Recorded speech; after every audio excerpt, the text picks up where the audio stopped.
తెలుసు, కథ అని తెలుసు, కథలన్నీ కంచికే చేరునని తెలుసు.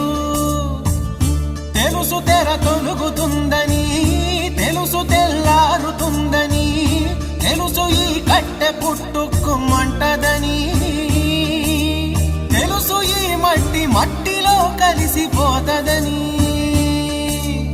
ఇన్ని తెలిసి ఇరకాటంలో పడిపోతావు ఎందుకని? మాయ